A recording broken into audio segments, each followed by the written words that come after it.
How authoritative is a decision from the Supreme Court under the Constitution? It is fully binding on all, and indeed it carries the penalty of a removal from office in the case of a president. If the president is not the president, it carries the penalty of 10 years. Press one to the institution of criminal proceedings. 10 years of what? In prison. Contempt.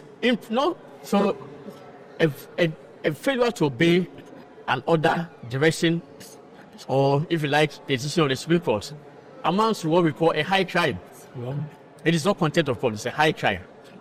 And whoever is suspected of being guilty of high crime will have to be prosecuted in accordance with procedures laid down by the Constitution, which of course the Attorney General prosecuted and all that. It will suffer the punishment of 10 years in prison. Wow. Nothing at all. And in the case of the president, it is stated that that person shall be... So in Parliament today, some people are sitting on the left, some people are not, or don't want to go and sit on the left. Two groups want to sit on the left of the speaker because that's where the majority sits. Did the Supreme Court legislate that? I think for me, the issue is quite simple. The Supreme Court's orders substantively were two, that Speaker Bagbe's declaration or ruling, as you may term it, or is a statement or whatever, is state. It must not be carried out. Two, the 4 MPs in question must be allowed to function as MPs.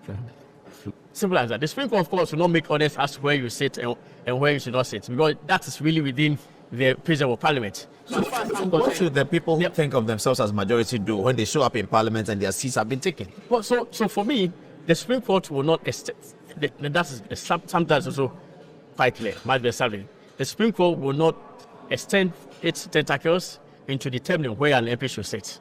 But that's matter for the internal arrangement of procedures of Parliament. The Supreme Court can only pronounce on the status of a member of Parliament, whether indeed the person still remains an MP or on account of the relevant constitutional provisions, facts have arisen which will render his seat vacant.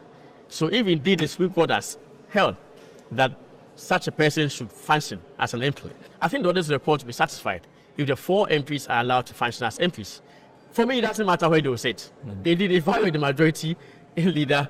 My concern will be a satisfaction of the Supreme Court on this, which is that the 4 MPs should be allowed to function as MPs. Whether they sit on left or right, for me, is immaterial. The most important thing is that carry out their function and participate in Parliament, participate in proceedings and what have you. And if they do so, and if indeed there has to be a vote, and they vote with the majority, so be it. I mean, simple as that. That's why that's under the Supreme Court.